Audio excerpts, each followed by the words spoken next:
আসসালামু আলাইকুম ভিউয়ার্স, নিশ্চয়ই সবাই ভালো আছেন। আজকে আমরা আলোচনা করব ট্যাগ কোয়েশ্চেন নিয়ে। আর বিভিন্ন বোর্ড এক্সাম থেকে শুরু করে ইন্টারভিউ এবং বিসিএস এক্সাম তো ট্যাগ কোয়েশ্চেন ছাড়া চিন্তা করা যায় না। সুতরাং ট্যাগ কোয়েশ্চেনটা হচ্ছে এমন একটা টপিক যেটা কিনা খুবই ইজি বাট খুবই ট্রিকি, এবং এটাকে কোনোভাবেই অ্যাভয়েড করা যাবে না, কারণ প্রত্যেকটা স্তরে, এডুকেশনাল সেকশনের প্রত্যেকটা স্তরেই এটাকে আমাদেরকে প্রতি মুহূর্তেই প্রয়োজন হয় এবং এটা অ্যান্সার করতে হয়, কারণ শুধুমাত্র ট্যাগ কোয়েশ্চেনের খুব সহজ সহজ কিছু ট্রিক্স অবলম্বন করলে আপনি খুব সহজেই 5 মার্কসের অ্যান্সার করতে পারবেন। সুতরাং ভিডিওটি স্কিপ করবেন না, আমরা দেখিয়ে দিব কিছু শর্টকাট টিপস। এবং যারা এই মুহূর্তে আমাদের সাথে আছেন অবশ্যই চ্যানেলটা সাবস্ক্রাইব করে দিন, আর যারা করেছেন তাদেরকে অনেক ধন্যবাদ। ট্যাগ কোয়েশ্চেনটা মূলত কি? যেহেতু ট্যাগ কোয়েশ্চেনের সাথে ট্যাগের সাথে কোয়েশ্চেন নামক একটা ব্যাপার আছে, এতে কিন্তু বোঝা যায় যে এটা এক ধরনের প্রশ্নবাচক, আর যেটাকে কিনা আমরা সাধারণত বলি কি যে সংকুচিত প্রশ্ন। মানে কি, যেটাকে সংকুচিত করা হয়, মানে কন্ট্রাকশন করা হয়, হ্যাঁ, সেটাই হচ্ছে কি সংকুচিত প্রশ্ন, যেটাকে কিনা আমরা কি বলবো, সংকুচিত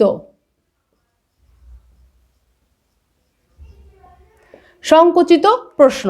আচ্ছা, এই ট্যাগ কোয়েশ্চেনটা করতে গেলে আমাদেরকে যেটা করতে হয়, সাধারণত কিছু নির্দিষ্ট ব্যাপার আমাদেরকে অবশ্যই লক্ষ্য রাখতে হবে, যেগুলো লক্ষ্য না রাখলে আমরা কোনোভাবেই ট্যাগ কোয়েশ্চেন অ্যান্সার করতে পারবো না। সেগুলো হচ্ছে কি, প্রথমে অবশ্যই কি করতে হবে আপনাকে, ওই সেন্টেন্সটা মূলত কোন সেন্টেন্সে আছে, অর্থাৎ ওই সেন্টেন্সটি কোথায় আছে, কোন সেন্টেন্সে আছে, সেটা কি অ্যাসার্টিভ সেন্টেন্সে আছে, না সেটা ইম্পারেটিভে আছে, নাকি সেটা অ্যাফার্মেটিভে আছে, না নেগেটিভে আছে, এই ব্যাপারটাকে আপনাকে অবশ্যই লক্ষ্য করতে হবে। সুতরাং আমরা যেহেতু আজকে ট্যাগ কোয়েশ্চেন নিয়ে আলোচনা করতে যাচ্ছি, এবং আমাদের রয়েছে বিভিন্ন ধরনের স্টুডেন্টস কোয়ালিটি, কেউ খুবই নর্মাল, আবার কেউ অনেক হাই লেভেলের গ্রামাটিক্যাল স্ট্রাকচার তারা মেনটেন করতে পারে। সুতরাং আমরা কি করব, শুরু থেকে একটু সহজ থেকে আমরা আজকে শুরু করতে যাব। এই ক্ষেত্রে ট্যাগ কোয়েশ্চেন করতে গেলে আমাদেরকে অবশ্যই যখন আমরা অ্যাসার্টিভ সেন্টেন্সকে ট্যাগ করব, তখন আমাদেরকে সর্বপ্রথম কি করতে হবে, জেনে নিতে হবে যে ওই সেন্টেন্সটাতে কি কোনো অক্সিলারি ভার্ব আছে না নাই। তাহলে আমাদেরকে প্রথম যে কাজটা করতে হবে সেটা হবে কি, আমাদেরকে আইডেন্টিফাই করতে হবে কি ভার্বটা কিসে আছে, ভার্বটা কি শুধুমাত্র কি অক্সিলারি ভার্ব আছে, নাকি শুধুমাত্র একটা মেইন ভার্ব আছে, সেটা আমাদেরকে জেনে নিতে হবে। এবং তারপরে আমাদেরকে দেখে নিতে হবে সেন্টেন্সটার মধ্যে কি কোনো নট আছে কি না, কোনো নট আছে কি না সেটা কি করতে হবে, আমাদেরকে একবার দেখে নিতে হবে। এবং তৃতীয়ত যে কাজটা করতে হবে, আমাদেরকে খুব ভালোভাবে জেনে নিতে হবে যে মূলত এই যে ট্যাগ কোয়েশ্চেনগুলো যখন আমরা করি, ট্যাগ কোয়েশ্চেন করার সময় যখন আমরা পুরো সেন্টেন্সটাকে ট্যাগে রূপান্তর করি, সেই ক্ষেত্রে আমরা যেই নাউন প্রোনাউনের ব্যবহার করছি সেই সাবজেক্টটি আসলে কোথায় আছে, তার মানে সাবজেক্টটি কোথায় আছে সেটা আমাদেরকে কি করতে হবে, জেনে নিতে হবে। এই তিনটা জিনিসকে সর্বপ্রথম খুব ইজিলি আমরা মনোযোগের সহিত আইডেন্টিফাই করতে পারলেই আমরা কিন্তু ট্যাগে নিশ্চিন্তে কি করতে পারবো, ভালোভাবে আমরা কোয়েশ্চেনগুলোর অ্যান্সার করতে পারবো। আমি যদি প্রথমে একটা এক্সাম্পল নেই, সেই প্রথম এক্সাম্পলটাতে বলছে দীপ ইজ অনেস্ট। দীপ কি সৎ, দীপ একজন সৎ ব্যক্তি। এটা হচ্ছে কি একটা অ্যাসার্টিভ সেন্টেন্স, এবং এই অ্যাসার্টিভ সেন্টেন্সটিতে রয়েছে কি একটা অক্সিলারি ভার্ব। ভিউয়ার্স, যেহেতু এই সেন্টেন্সটাতে অক্সিলারি ভার্ব আছে, যখন আমরা এই ধরনের কোনো অ্যাসার্টিভ সেন্টেন্সে শুধুমাত্র একটি অক্সিলারি ভার্ব আমরা পাবো, হতে পারে সেখানে কিন্তু আবার একটা মেইন ভার্বও থাকতে পারে, বাট সেটা কিন্তু আমাদের ফ্যাক্টর না। মূল কাজটা হচ্ছে আমরা শুরুতেই দেখে নিব যে কোনো অক্সিলারি ভার্ব আছে কিনা। যখন অক্সিলারি ভার্ব থাকবে, ট্যাগ করার সময় আমরা অবশ্যই কি করব, শুরুতেই আমরা কি করব, আগে ওই ট্যাগটাকে বসিয়ে দিব। যেমন এখানে রয়েছে কি ইজ, আমি বসিয়ে দিলাম ইজ। এরপরে আমি যে কথাটা বলেছি, আমরা দেখে নিব ওই সেন্টেন্সটাতে কি কোনো নট আছে কিনা। যদি ট্যাগের ক্ষেত্রে যদি মনে রাখতে হবে, যদি বিবৃতিমূলক বাক্যটাতে মানে ওই সেন্টেন্সটাতে যদি নট না থাকে, তাহলে ট্যাগ করার সময় আপনাকে কি করতে হবে, এটাকে নট করে দিতে হবে, মানে নেগেটিভ করে দিতে হবে। আবার যদি এখানে কোনো নট না থাকে, তাহলে আপনি কি ট্যাগ করার সময় কি করতে হবে, একটা নট নিতে হবে। তাহলে আমি এখানে কি করলাম, যেহেতু এই বাক্যটাতে কোনো নট নাই, আমি একটা নট এখানে নিয়ে নিলাম। এখন যেহেতু এই আইটেমটার নামই হচ্ছে, এই কোয়েশ্চেনটার নামই হচ্ছে ট্যাগ কোয়েশ্চেন, অর্থাৎ সংকুচিত প্রশ্ন, সেই ক্ষেত্রে এই নটটাকে আমরা কি করতে পারবো না ভিউয়ার্স, পুরোপুরি ব্যবহার করতে পারবো না। আমাদেরকে এটাকে কি করতে হবে, সংকুচিত করতে হবে। আর নটের সংকোচন হচ্ছে অ্যান্টি, অর্থাৎ কি ইজেন্ট। এক্ষেত্রে আপনাদেরকে মনে রাখতে হবে, শুধুমাত্র যে আমি ইজের সাথে এভাবে নটটাকে ব্যবহার করেছি ব্যাপারটা তা নয়, অক্সিলারি ভার্বের প্রত্যেকটা সাথে আমরা কি করব, ঠিক এভাবে করে সংকুচিত করে নটটাকে ব্যবহার করব। যেমন ইজের সাথে হয়েছে ইজেন্ট, আর এর সাথে হতো কি আরএন্ট, যেমন কি হয়েছে, যেমন শেল, হয়েছে আরেন্ট, তারপরে হয়েছে কি যেমন ডু, ডু এর সাথে হয়ে যাবে কি ডোন্ট, আবার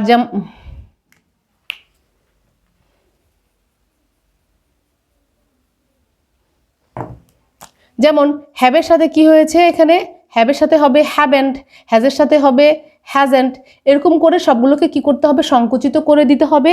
শুধুমাত্র কয়েকটা ভার্বের ক্ষেত্রে একটু আলাদা হয় এই কন্ট্রাকশনগুলো, যেমন এম এর সাথে যদি নট লাগাইতে হয় তাহলে হয়ে যাবে কি আরেন্ট, উইলের সাথে যদি নট লাগাইতে হয় তাহলে হয়ে যাবে কি ওন্ট, শ্যালের সাথে যদি নট লাগাইতে হয় তাহলে হয়ে যাবে শ্যান্ট। মানে এই তিনটা ভার্বের সাথে যদি নট যোগ করা হয় তাহলে কি করে, এই ভার্বগুলো এর প্রকৃত রূপটাকে হারায়। যেমন হতে পারতো এখানে অ্যামেন্ট, হয়মেন্ট না হয়ে গেছে কি আরেন্ট, অথবা এইন্টও ব্যবহার করা যায়। উইল নট না হয়ে গেছে কি ওন্ট, শ্যাল নট না হয়ে গেছে কি শ্যান্ট। আর বাকি সকল ক্ষেত্রে আমরা হুবহু মূল ভার্বটাকেই বসিয়ে দিয়ে কি করবো, এভাবে করে অ্যান্ডটাকে যুক্ত করে দিব। আচ্ছা, এরপরে আমি কি করব, এবার আমাকে দ্বিতীয় যে কাজটা আমি একটু আগে বলেছিলাম যে আমাকে কি করতে হবে, সাবজেক্টটাকে ফলো করতে হবে। যেহেতু আমি এখন সাবজেক্টটাকে ফলো করছি, এই সেন্টেন্সটাতে সাবজেক্টটা হচ্ছে কি দীপ। ভিউয়ার্স, দীপ কে? দীপ একজন ব্যক্তি। আচ্ছা, দীপ কি ছেলে না মেয়ে? দীপ এখানে একজন ছেলে, তাহলে দীপ হচ্ছে একজন ছেলে, অপরদিকে দীপ হচ্ছে একজন ব্যক্তি। তাহলে যখন কিনা সাবজেক্ট এরকম ব্যক্তিবাচক হবে, যখন কিনা সাবজেক্টটা ব্যক্তিবাচক হবে, তখন আমাদেরকে কি ব্যবহার করতে হবে, হি অথবা শি ব্যবহার করতে হবে, অথবা দে ব্যবহার করতে হবে। ট্যাগ কোয়েশ্চেনের অ্যান্সার করতে গিয়ে স্টুডেন্টরা সবচাইতে বেশি বিভ্রান্তির মধ্যে পড়ে যায় ভিউয়ার্স, এই সাবজেক্টগুলোকে যখন ট্যাগে ব্যবহার করতে যায় তখন। কারণ এই সাবজেক্টগুলোকে কি করতে হয়, নাউন অথবা প্রোনাউনে পরিণত করতে হয়। এটাকে পরিণত করতে গিয়েই সবচাইতে বেশি স্টুডেন্ট কি করে, মিস্টেক করে, নাইলে কিন্তু ওরা ট্যাগের গ্রামারটাকে বেশ ভালোভাবেই মেনটেন করতে পারে। সেই জন্য আজকে আমরা আমাদের এই ভিডিওতে সবচাইতে বেশি গুরুত্ব দিব এই সাবজেক্টটাকে কখন আমরা কি ব্যবহার করব। যেমন আমি এখানে অলরেডি উপস্থাপন করেছি কি করতে হবে আমাদেরকে, সাবজেক্টের প্রোনাউনগুলোকে আমরা কি করব, দেখে নিব। সাবজেক্টের প্রোনাউনগুলো কিভাবে চেঞ্জ হচ্ছে আমরা সেগুলোকে এখানে দেখে নিব। কীরকম হবে, যেমন সাবজেক্টটা যদি ব্যক্তি হয় তাহলে আমরা হি শি অথবা দে ব্যবহার করব। ছেলে হলে আমরা হি ব্যবহার করি, এটা আমরা সবাই জানি। মেয়েদের ক্ষেত্রে আমরা কি করি, গার্লসের ক্ষেত্রে আমরা শি ব্যবহার করি। এবং যদি প্লুরাল হয় সেক্ষেত্রে আমরা কি ব্যবহার করব, দে ব্যবহার করব। আবার যদি সাবজেক্ট যদি ব্যক্তি না হয় সেক্ষেত্রে আমরা কি করব, সেই ক্ষেত্রে আমরা সাবজেক্ট নিব ইট এবং দে নিব। ইটটা নিব যদি সেটা সিঙ্গুলার হয়, আর যদি সেটা প্লুরাল হয় তাহলে আমরা কি করব, দে নিব। তারপরে যদি সাবজেক্টটার সাথে থিং লাগানো থাকে, যেমন এনিথিং, নাথিং, এই ধরনের যদি থিং লাগানো থাকে, তার পরিবর্তে আমরা যে সাবজেক্টটা নিব সেটা হবে কি ইট। অপরদিকে none, no one, nobody, everyone, everybody থাকলে আমরা সাবজেক্ট নিব কি দে। আমরা তাহলে এগুলোর কি প্রোনাউন নিব, দে নিব। এরপর বলছে নাইদার, আইদার, অল অফ থাকলে আমরা এগুলোর পরে যদি ইউ থাকে তাহলে আমরা ইউ নিব। এগুলোর পরে যদি আস থাকে তাহলে আমরা আস ব্যবহার করব। এবং সাবজেক্টটা যদি দি প্লাস অ্যাডজেক্টিভ থাকে, মানে দি এবং তারপরে যদি অ্যাডজেক্টিভ হয় সাবজেক্ট, তাহলে আমরা এর প্রোনাউন নিব দে। অপরদিকে সাবজেক্টটা যদি ফেমিনিন হয়, মানে কি, ফেমিনিন মানে স্ত্রীবাচক যদি হয় সেক্ষেত্রে আমরা ব্যবহার করব শি। এবং অবশ্যই আপনারা একটা স্ক্রিনশট নিয়ে নেন এই সাবজেক্টের নাউন এবং প্রোনাউন কি হবে সেটা আইডেন্টিফাই করার জন্য, আপনাদের খুবই কাজে লাগবে। তাহলে এবার আমরা চলে যাই আমাদের সরাসরি আলোচনায় আবার। তাহলে দীপ যেহেতু একজন ছেলে এবং একজন ব্যক্তি, তাহলে আমরা নিব কি হি। আমরা নিয়ে নিলাম হি।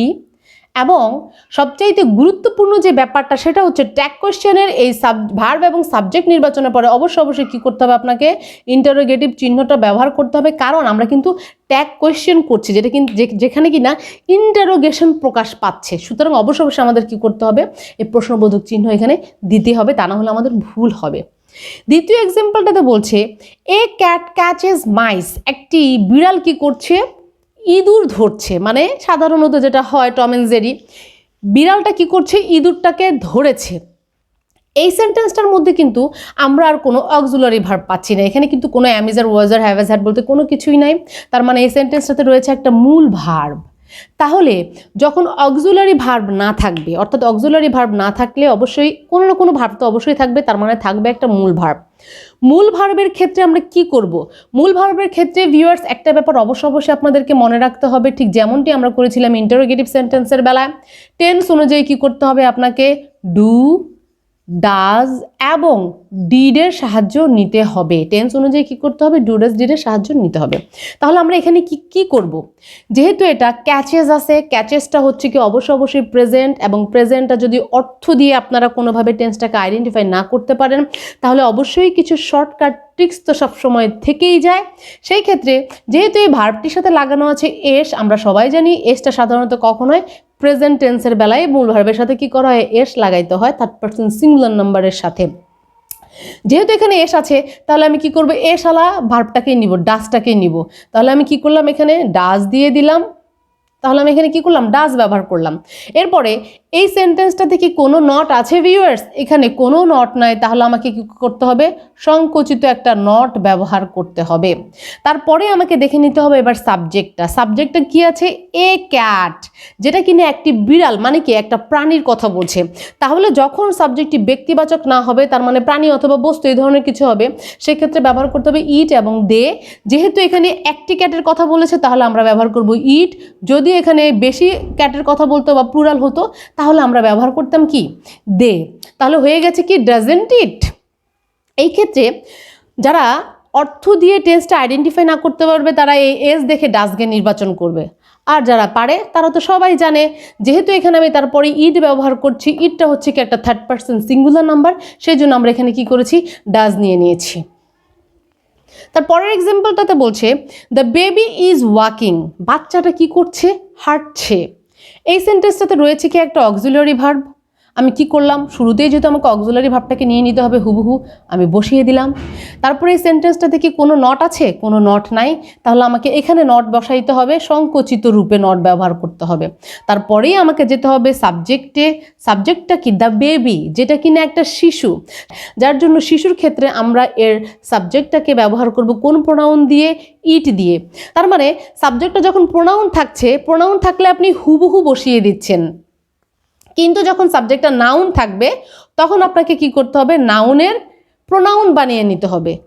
আবার একটু লক্ষ্য করুন, ট্যাগের ক্ষেত্রে সাবজেক্টটা যদি প্রোনাউন থাকে হুবহু আপনি সেটাকেই ট্যাগে বসিয়ে দিবেন, কিন্তু যদি সাবজেক্টটা নাউনে থাকে তাহলে আপনাকে সেটার কি করতে হবে? প্রোনাউন ইউজ করতে হবে।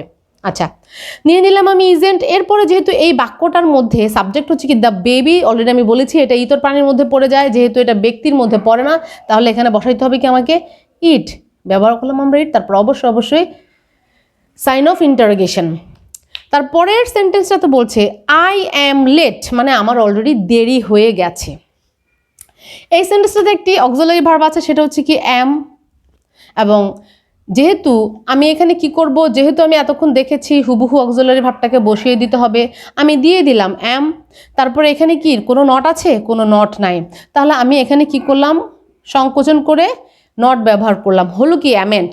কিন্তু আমি একটু আগেই বলেছি এগুলো যেরকম সরাসরি মূল ভার্বটাকেই বসিয়ে দিয়ে আমি কি করেছি? নট ইউজ করেছি। কিছু রয়েছে ব্যতিক্রম, যেমন এমের সাথে নট ইউজ করলে হয়ে যাবে আরেন্ট অথবা এইন্ট, উইলের সাথে নট ইউজ করে যাবে ওন্ট। তার মানে এখানে আমি হুবহু অ্যামেন্ট ব্যবহার করতে পারবো না, আমাকে ব্যবহার করতে হবে কি? আরেন্ট অথবা এইন্ট। তাহলে আমি নিয়ে নিলাম আরেন্ট। এই ক্ষেত্রে আপনারা কোন ভার্বের ট্যাগটা কি হবে সেটা আমি আমার ডেসক্রিপশন বক্সে দিয়ে দিব, আপনারা একবার দেখে নেবেন। হয়ে গেল আরেন্ট। এরপরে সাবজেক্টটা নির্বাচন করতে হবে, সেটা হচ্ছে কি আই। আইটা যেহেতু একটা প্রোনাউন থাকলে আমি হুবহু প্রোনাউনটা কি বসিয়ে দিব, প্রোনাউনটাকে আমাকে চেঞ্জ করতে হবে না। তারপরে অবশ্যই একটা সাইন ব্যবহার করতে হবে ইন্টারোগেটিভের। তারপরের সেন্টেন্সটা তো বলছে ইটস কোল্ড টুডে, আজকে প্রচুর ঠান্ডা, মানে আজকে ঠান্ডা, আজকে একটু বেশি ঠান্ডা। এই সেন্টেন্সটাতে ভার্ব কোথায় আছে আমি কিভাবে বুঝবো? এই ইটের সাথে রয়েছে একটা ইজ। আমরা জানি অ্যাপোস্ট্রোপিয়াস এস থাকে অনেক সময় প্রোনাউনের সাথে, সেক্ষেত্রে আমাদেরকে বুঝে নিতে হয় যে সেটা মূলত অক্সিলারি ভার্বের কোথায় আছে। যেহেতু এস আছে ভিউয়ার্স, আমরা কিন্তু এটা সবাই জানি যে এই এস এর সাথে কি হয়? এস যুক্ত কিন্তু অনেকগুলো অক্সিলারি ভার্ব আছে, যেমন হ্যাজ আছে, তারপর আছে কি ডাজও আছে। এখন আমি কিভাবে বুঝবো যে এটা কি হ্যাজ না ডাজ? এস লাগানো আছে। এই ক্ষেত্রে আপনাকে অর্থ দিয়ে আপনাকে এটাকে অনুধাবন করতে হবে। যেহেতু বলছে ইটস কোল্ড টুডে, তার মানে ইট ইজ কোল্ড টুডে। যদি এখানে হ্যাজ থাকতো তাহলে কিন্তু মিনিংটা অন্যরকম হতো, এক কথা। দ্বিতীয় কথা, হ্যাজের পরে কিন্তু একটা মূল ভার্ব থাকার সম্ভাবনা ছিল। যেহেতু এগুলোর কিছুই নেই তাহলে এটা হচ্ছে কি ইজ। তাহলে আমি ধরে নিলাম এটা ইজ, আমি এখানে ব্যবহার করলাম ইজ। তারপর এই সেন্টেন্সটা থেকে কোনো নট আছে? নাই, আমি ব্যবহার করলাম নট। এরপরে সাবজেক্টটা কি আছে? ইট। ইটটা যেহেতু একটা প্রোনাউন, আমি হুবহু ইটটাকেই বসিয়ে দিব। তারপর অবশ্যই একটি ইন্টারোগেটিভ চিহ্ন আমাকে ব্যবহার করতে হবে। নিশ্চয়ই আপনারা লক্ষ্য করছেন সাবজেক্টটা যখন কিনা প্রোনাউনে থাকে, প্রোনাউনটাকে আমরা হুবহু একইভাবে ট্যাগের বসিয়ে দিই, কিন্তু যদি নাউন থাকে নাউনের আমরা প্রোনাউনটা বানিয়ে নিই। তারপরের এক্সাম্পলটাতে বলছে trees are our best friend, বৃক্ষরা হচ্ছে কি আমাদের সবচাইতে ভালো বন্ধু। এই সেন্টেন্সটাতে রয়েছে একটি অক্সিলারি ভার্ব যেটা কিনা আর, আমি নিয়ে নিলাম আর, এবং এই সেন্টেন্সটার মধ্যে কোনো নট নাই, তাহলে আমাকে এখানে একটা নট বসিয়ে নিতে হবে, আমি নিয়ে দিলাম নট। এবার আমি নির্বাচন করব সাবজেক্টটা কি। সাবজেক্টটা হচ্ছে কি ট্রিজ। এখানে কিন্তু ট্রি বলেনি, একটা ট্রি বলেনি, এখানে বলেছে ট্রিজ। এক্ষেত্রে অবশ্যই একটু ভালোভাবে মনোযোগ দিবেন আপনারা, এই কারণে যে এখানে সাবজেক্টটা কিন্তু ব্যক্তি নয়। তাহলে সাবজেক্ট যদি ব্যক্তি না হয় তাহলে কি করতে হবে? ইট অথবা দে ব্যবহার করতে হবে। যদি সিঙ্গুলার হয় তাহলে ইট, আর যদি প্লুরাল হয় তাহলে দে। এখানে এই ট্রিজটা কিন্তু মূলত প্লুরাল ভিউয়ার্স, যেহেতু এটা প্লুরাল আমরা ব্যবহার করব দে। হয়ে যাবে কি আরেন্ট দে। নিশ্চয়ই অবাক লাগছে যে বৃক্ষর সাথে আবার কিভাবে দে হয়, কেমন যেন মানুষ মানুষ লাগছে। ব্যাপারটা তা না। যখন কিনা প্রাণী নয়, মানে সরি ব্যক্তি নয়, যখন কিনা ব্যক্তি নয় কিন্তু অন্য কিছু হতে পারে, প্রাণী হতে পারে, বস্তু, এই ধরনের যেটাই থাকুক না কেন, প্লুরাল হলে আমরা দেই ব্যবহার করব, সিঙ্গুলার হলে আমরা ইট ব্যবহার করব। তারপরের এক্সাম্পলটাতে বলছে ইউ হ্যাড বেটার গো নাও, তুমি বরং এখন যাও। এই সেন্টেন্সটাতে একটি ভার্ব রয়েছে, অলরেডি আমরা দেখেছি, সেটা কি গো, যেটা কিনা একটি মূল ভার্ব। কিন্তু এই মূল ভার্বটির পূর্বে রয়েছে কি একটা অ্যাপোস্ট্রোপিএস ডি। যেহেতু অ্যাপোস্ট্রোপিএস এস একটা ভার্ব, তাহলে অ্যাপোস্ট্রোপিএস ডিও একটা ভার্ব।